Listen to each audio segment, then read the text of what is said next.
and we'll move immediately to our fourth topic to close the third panel, Re-engineering the Economy. The fourth and last topic in this panel is the future of the financial sector by Mr. Jean Riesche. Mr.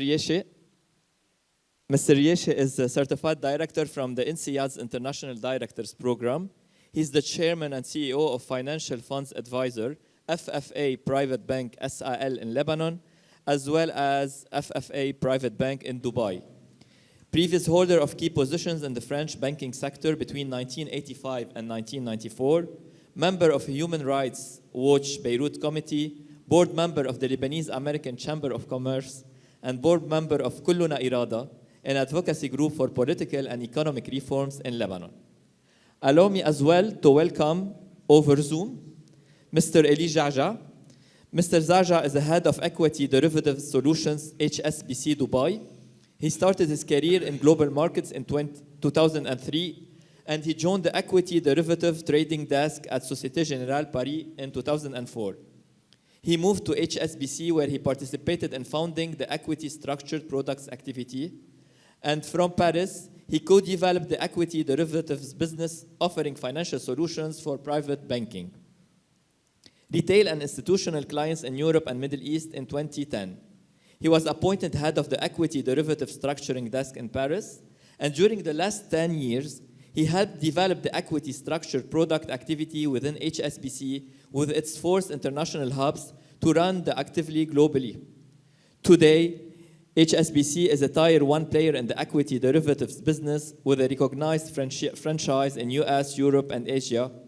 Early 2022, he moved to Dubai to develop and grow equity derivative solutions activity in the Middle East. He received his diploma from Grande École from ESCP Business School in France and the civil engineering diploma from Azib Beirut. Mr. Jaja will be discussing Mr. Riesche's paper titled The Future of the Financial Sector. Mr. Jaja, can you confirm you are hearing us over Zoom? Do you hear me?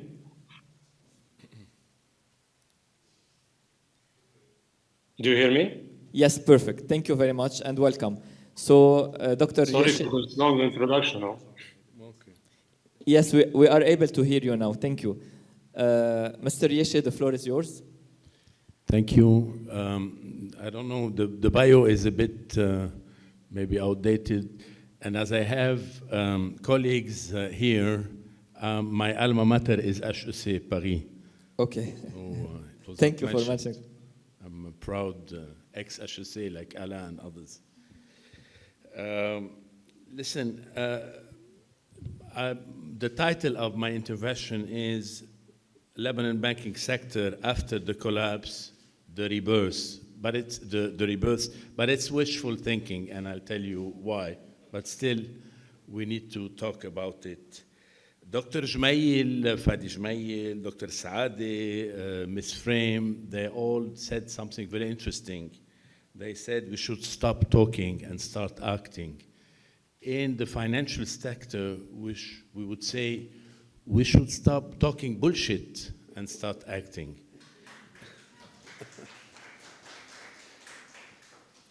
I have 3 parts. One, we need to talk about what went wrong and why. Second part is there are losses, how to deal with losses. And the third part is what is the future? What is the best future, hopefully, but I'm not convinced anything good will happen. So how and why did the Lebanese banking sector collapse? I don't know how to use these things. Can someone help me? Okay, it's here. Sorry. Okay, so here we are. So you all know about the country's twin deficit, okay, which was mainly financed by debt-creating flows, okay, which covered the cumulative current account deficits. Lack of vision, irresponsible fiscal management, and a rigid spending structure were, I'm not going to go into more details. So we had this fiscal deficit and this current account deficit that were huge for so many years, okay? And they were unsustainable. And they created a debt-thirsty state. And the external flows that we had were not invested in infrastructure, and that's terrible. We collapsed, and we spent huge amounts of money, and we have zero infrastructure. No development projects. We only financed high levels of state capture, as well as a rentier type of private sector activities. I think Ishaq Diwan talked about it. This was not a free capitalist economy, and I would like to start by saying that I'm not a red banker, I'm a capitalist. There's a difference between free economy and kleptocracy. This was a fraudulent model. It has lasted 30 years because there was shenanigans from the Lebanese banks and the central bank that helped it last so long. So the banking sector, in my opinion, had four sins. The first one is the size, an overblown size. If you look at the deposits in the banking sector, you see that we reached in starting 2017, 300% of the GDP, which makes no sense. If you compare it to other countries, yes, you have some financial centers that have more, but usually it's much less than this. I would like to say that the DFIs, of which some representatives are here, have contributed to this folly by relying on banks to finance the sectors they wanted to finance, which, by the way, caused huge losses for them. So I hope in the future, but we'll talk about it, there will be a different model. We can see here the figures of the number of branches, for example. It's another indicator that is interesting. Instead of reducing the number of branches, which was the trend all over the world, we continued creating new branches. And more importantly, the composition of those bank assets that represented 300% of the GDP, if you look at it, it's really scary. 60% with the central bank, 14% to the government. I think we're talking here dollar deposits, and only 25% to the private sector. The second sin is the incestuous relationships between the banking sector, BDL, and the Lebanese state that climaxed with the so-called financial engineering. Why so-called? Because it was not really science. It's not financial engineering. So, and here you see how the BDL share of incremental government debt, how high it is, how it increased over time.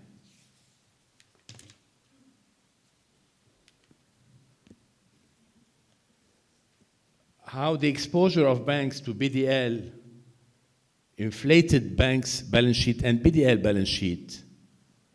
And we're seeing here the liability side, but we don't know what assets we have to match those liabilities. In fact, we don't have assets. we have Lebanese liras.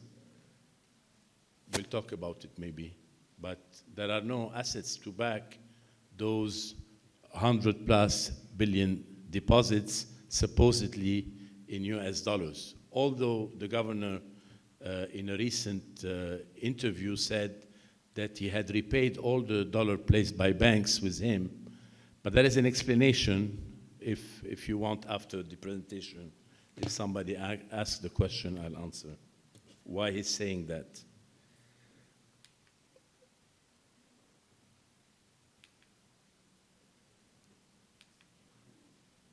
Okay, all this had a crowding out effect, and created a rentier economy. Nobody would invest in anything anymore in Lebanon, in productive projects.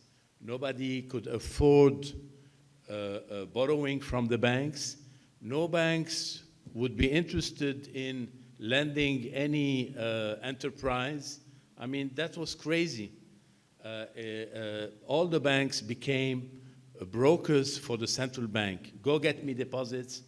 I take them on my balance sheet. I pay you high interest rates. You pay the high interest rates. All that to maintain the stability of the Lebanese banks and to finance the state deficit. The third sin is the over-reliance on bank intermediation in financing the economy, which is against a trend worldwide, but it's not a new trend. It started in the 70s, in the 80s. We were the only country where there is no financial market, no capital markets, no disintermediation, no investment banking activities, no M&A, no nothing. You only had commercial banks attracting all people's savings to and by the way, risking those savings. So here you have the Beirut Stock Exchange as an example. Only 29 securities, 29. Daily averages of $3 million, market cap of 10 billion. That was nonsense.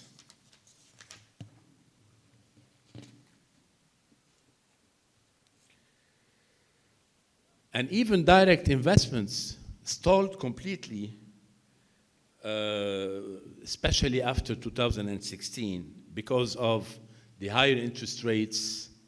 I mean, we are a country that confused flows of money into bank deposits with FDIs. This is not an FDI, especially if you don't use those deposits. If the banking sector does not use those deposits to finance the private sector. The fourth sin that we had is a governance issue. The agencies that were in charge of regulating and supervising the financial markets. Okay, you have the BDL, which has as a mission to safeguard the monetary and economic stability, plus the soundness of the financial sector, plus the development of money and financial markets, plus development and regulations of the payment systems, etc. I mean, since BDL implemented its notorious monetary policy, which consisted in maintaining the peg at any cost, there was a conflict of interest.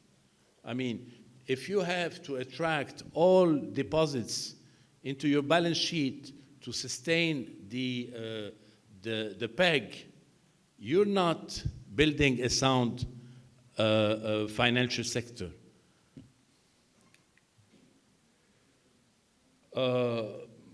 Again, there were conflict of interest. For example,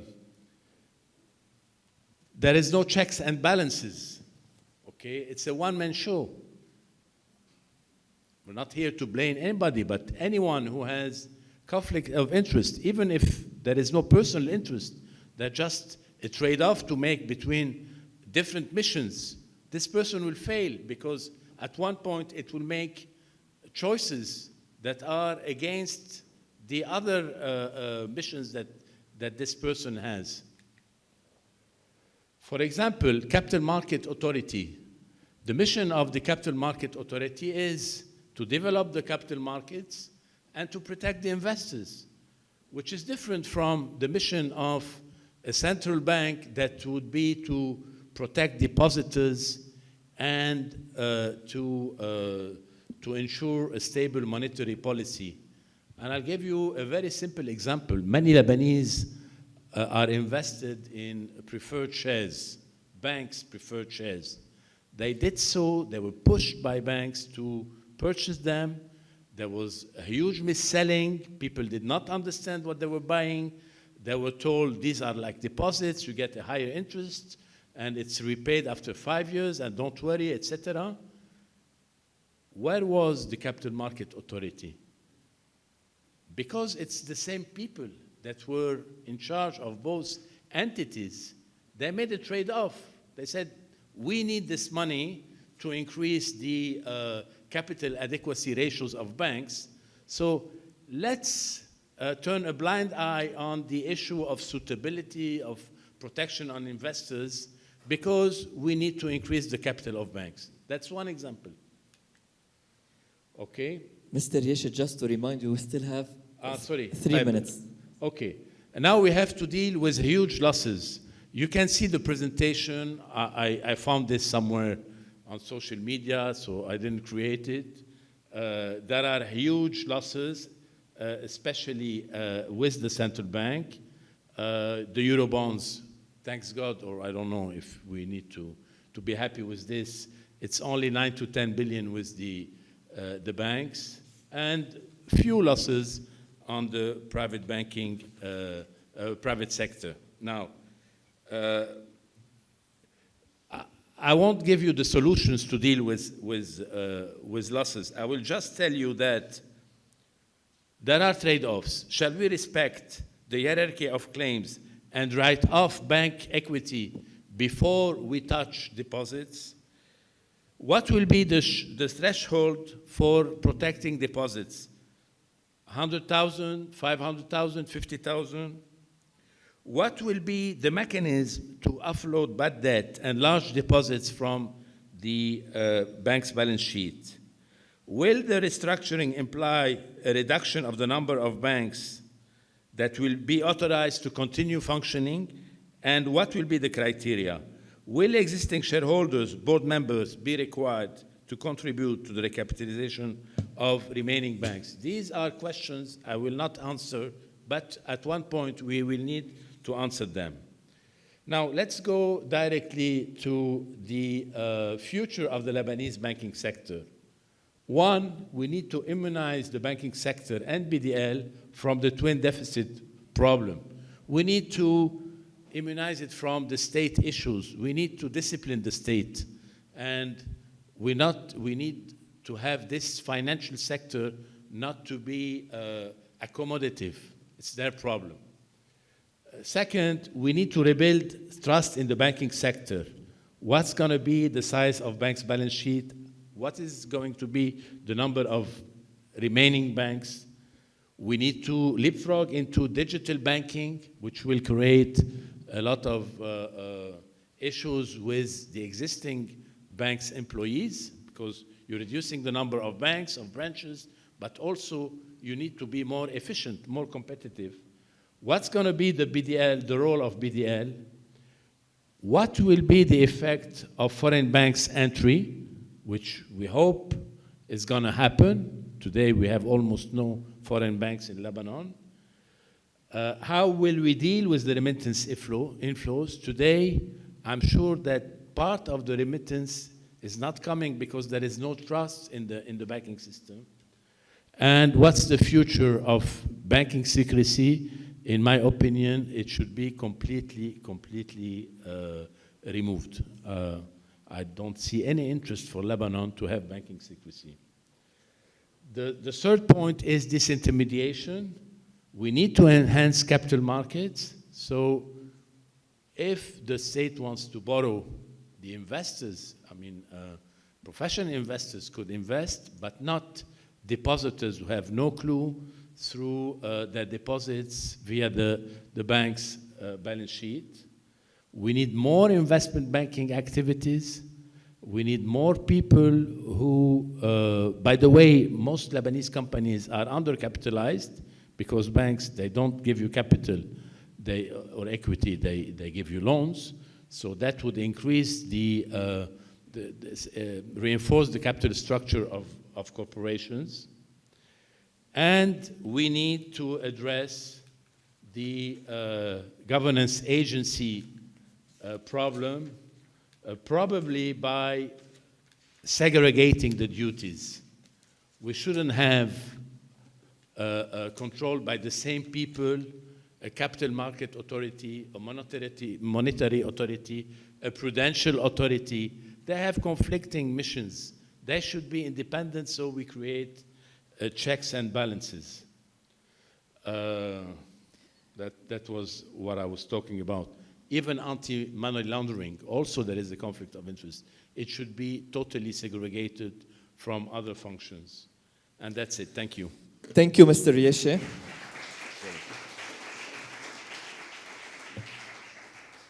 We'd like now to welcome Mr. Eli Jaja over Zoom. Mr. Rieshe, you can have a seat, please. Yeah, so do you hear me? Yes, perfect. Thank you. Okay, so good morning, good afternoon, everybody. And thank you for the LCF chairs and organizers for organizing and initiating this event and for hosting me. In 10 minutes time, we'll not have enough time to go deep into details, but I wish to cover mainly three messages. First, when I hear Mr. Yeshi presenting his paper, when he talks about future proposals for the future, I hear a hidden message in his paper, and I would like to highlight it. This hidden message is that yes, we can. Yes, we can rebuild the banking sector. Yes, we can develop some financial services done out of Lebanon. And on this front, I fully agree with Mr. Riashi. Yes, we can. I believe for a long time we relied on a traditional banking sector where misgovernance led to a catastrophic situation. It is time to redesign the banking sector. It is time to diversify from this sector by developing wider financial solutions. Given the situation and as a start to develop financial services, no need to put very high expectations, like attracting the highest asset managers in the world, or be the hub of the Middle East for private banking firms, private equity firms, or be the center of excellence for fintech. We need to learn to be humble, to start small and grow smoothly but surely. What I'm saying is not a pure optimistic vision, in fact. In reality, it's already happening. There are a lot of small companies and even individuals based in rural areas that are providing softwares, apps, that are providing services, whether on accountancy, whether on translation, on paralegal, on research, translation, etc., for international companies already. What we need to do is to help these initiatives and help them to go from small scale to a country scale. Now, if I want to give another example, but on a bigger scale, I always like to share the example of Murex. Murex is not a financial institution, but Murex serves the top gives a financial service for the top financial institutions in the world in 60 countries. It has 2,500 employees, where hundreds of them are based within Lebanon. So if we do some effort to duplicate the Murex experience, we can have a solution on a big scale. Having said so, we we shall be fully, how to say, aware that, yes, the situation is difficult in Lebanon. But still, we have some enablers and we have some opportunities on which we can build on. And let me share some concrete examples. Leveraging, for example, on the good educational level and the attractive profiles of our young talents. There is a consultancy firm, one of among the top 5 in the world, who's willing to open a branch in the Middle East, not in Lebanon, but is considering to hire massively from Lebanon to work from Lebanon as an outsourcing. Leveraging on the diaspora network. This is what Dr. Diwan just named as the global Lebanon. So leveraging on the diaspora network, there is already a small social company in Lebanon who managed in 6 years' time to create jobs for 180 jobs, servicing 50 plus companies abroad. Leveraging on what's happening in the region, if I take the example mainly what's happening in Saudi Arabia and the UAE, there's a massive transformation happening in these regions. They have a high and an ambitious capital market agenda.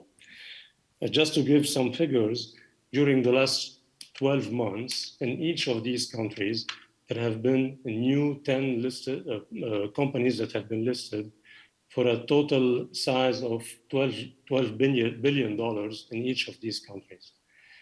If I share these figures, it's not to say that we can do the same, but just to say that if in the past Lebanese people used to target these countries to work in the construction, industrial, or in the oil fields, nowadays Lebanese people can target these countries to provide some financial services.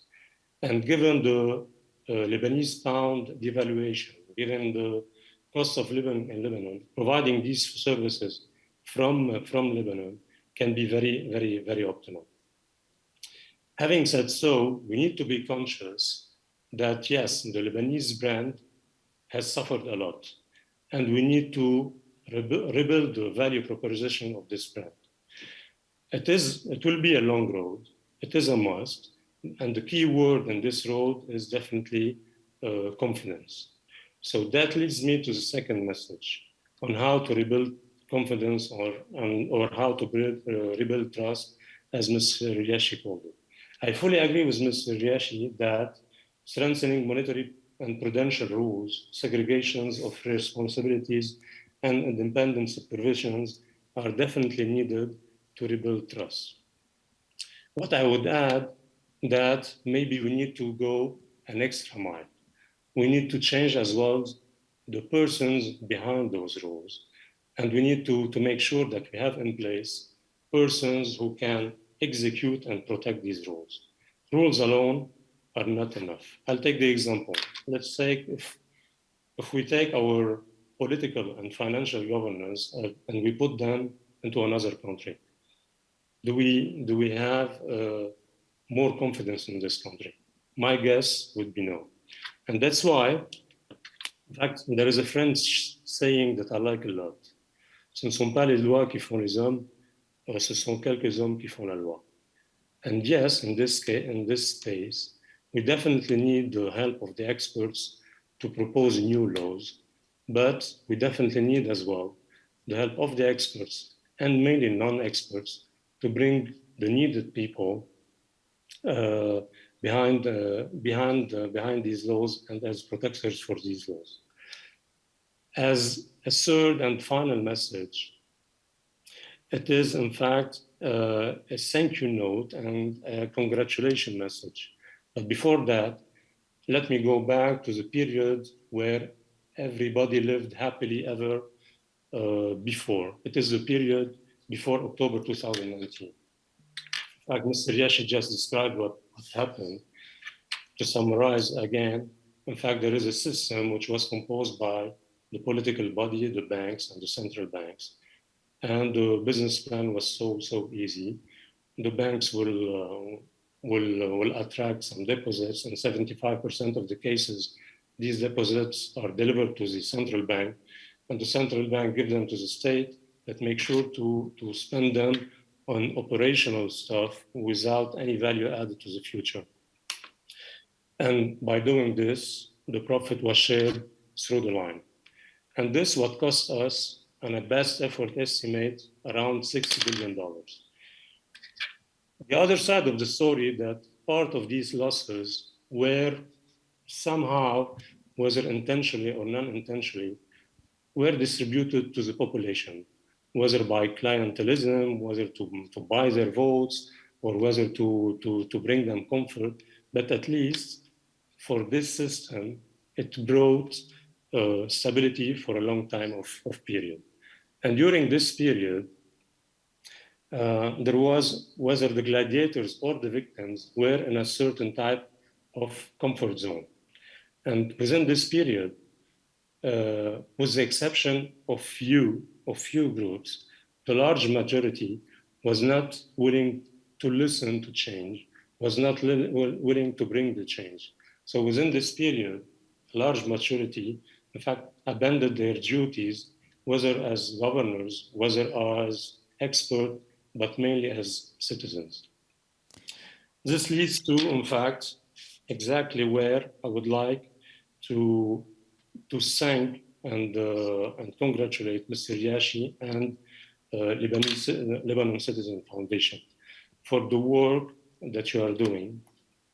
Because what you are doing, this is how you bring awareness and education to Lebanese people.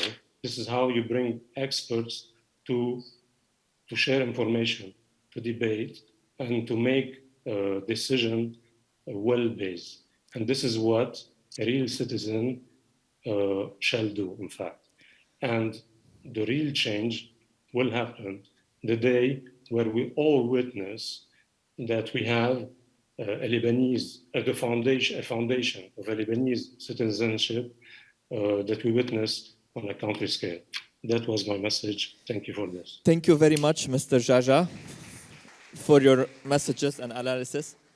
Now it's time for questions. So please, I would like to remind everyone, we need to have short and direct questions in order to get as much as possible from the audience.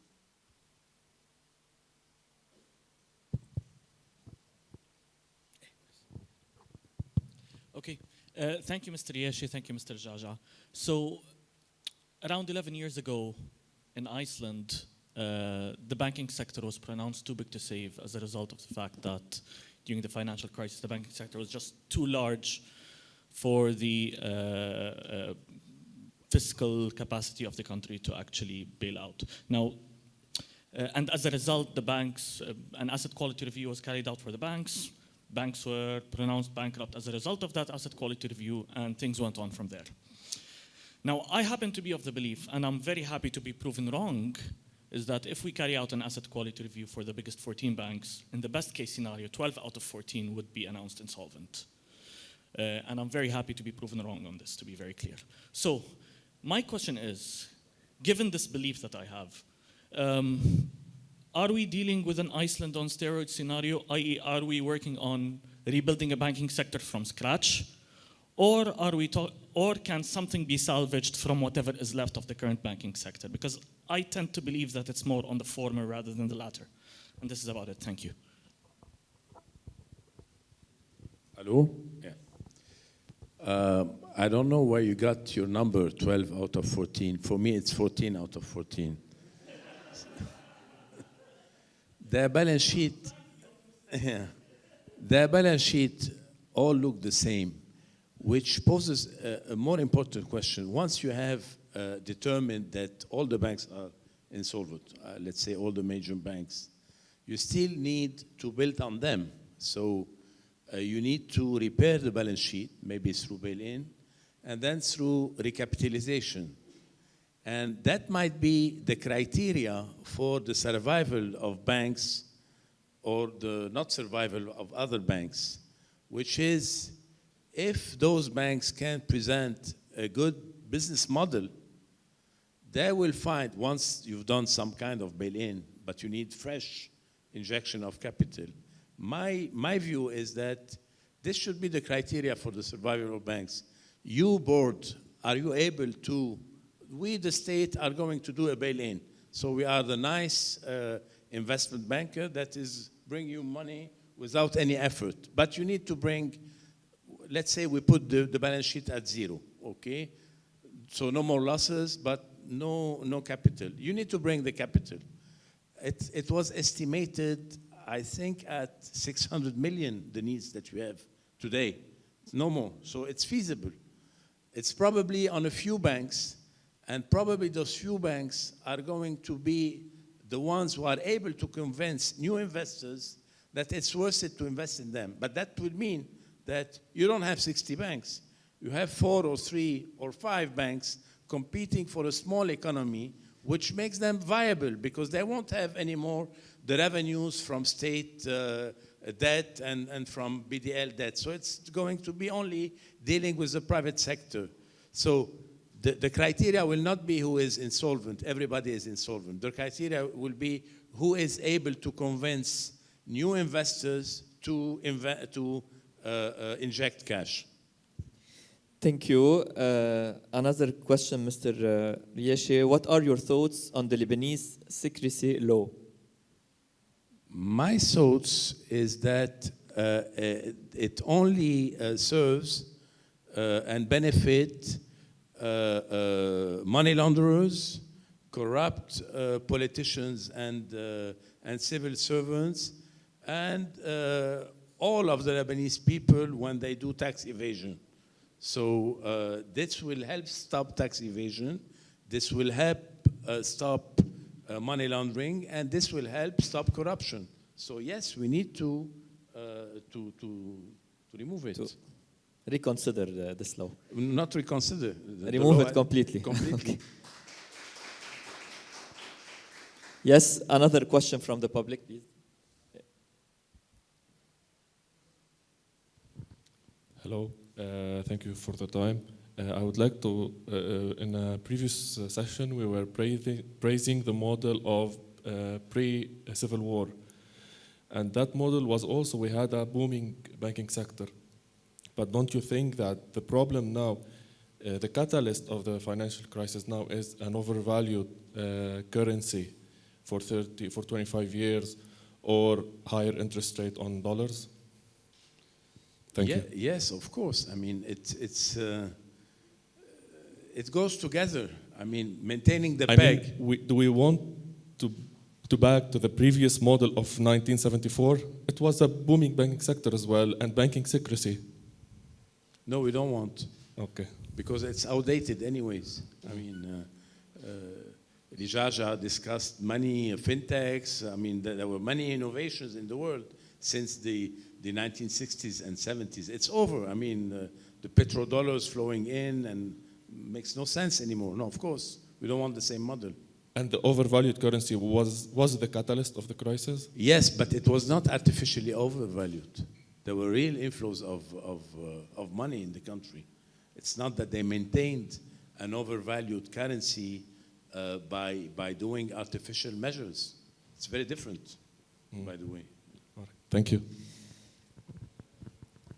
Another question, do you think that the cryptocurrency can help Lebanese people in reaching more secure investment and bypassing the crumbling banking sector? And if yes, how?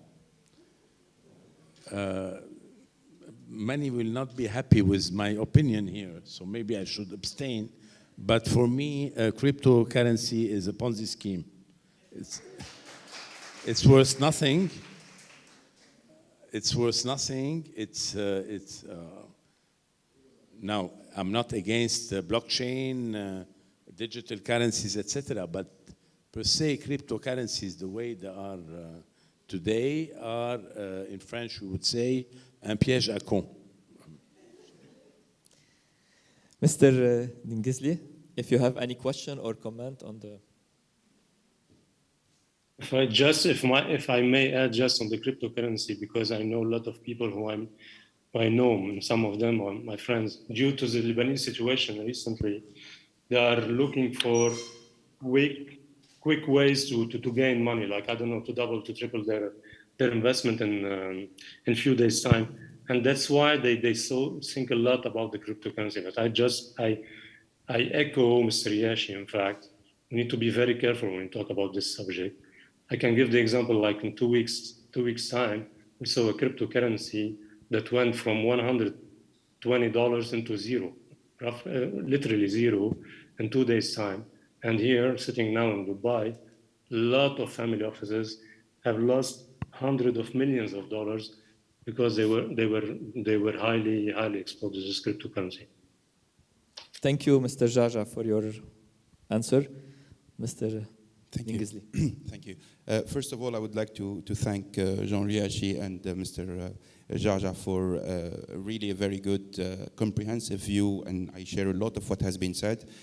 First of all, I would like to answer one of your questions or comments on the role of the DFIs and at that time, and maybe also raise also the question on the role of DFIs today and tomorrow. First of all, to put things into perspective, the cumulated operating assets of all all DFIs active in Lebanon is less than $1 billion. So it is not really very substantial in the overall amount that we're talking about.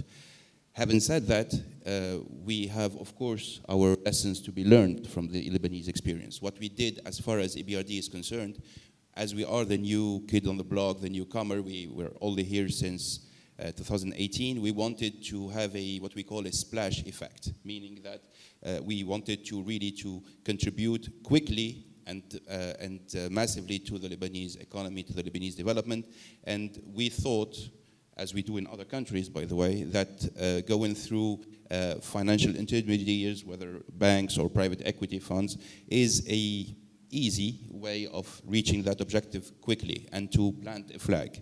But again, we have our lessons to be learned from this experience, and going forward, we would like to be part of this recovery, part potentially of a reconstruction, of a recapitalization of some of the banks, but for sure on a completely new basis, which is, I believe, the sense of this structural reform that the financial sector is in need for. A second point, quickly, we talked about the financial sector, but I want here to mention as well the non-banks financial sector. And I would like to think particularly of microfinance.